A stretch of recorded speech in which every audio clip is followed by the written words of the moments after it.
تاریخ میں پہلی بار ایک سویلین حکومت نے آئین توڑنے کی کوشش کی۔ عمران خان کا اقدام جنرل مشرف کی ایمرجنسی جیسا تھا۔ نون لیگ کے سیکرٹری جنرل احسن اقبال کی نیوز کانفرنس، کہا عمران نے عارضی ہٹ دھرمی اور انا پرستی سے خود نمائش کی گرفت میں ہے۔ وہ پاکستان کے اداروں کو داؤ پر لگانے پر تلے ہیں۔ امید ہے حکومت جاتے ہوئے مزید بگاڑ پیدا نہیں کرے گی۔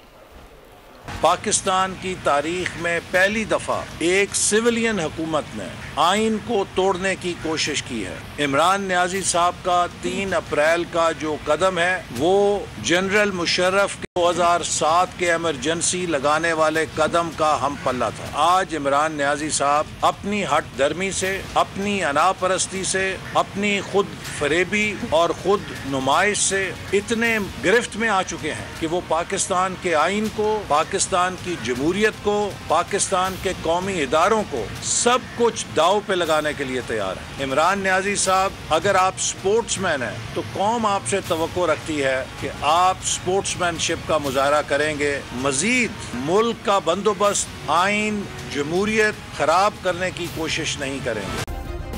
سبسکرائب کریں اور بیل دبائیں تاکہ کوئی خبر رہ نہ جائے۔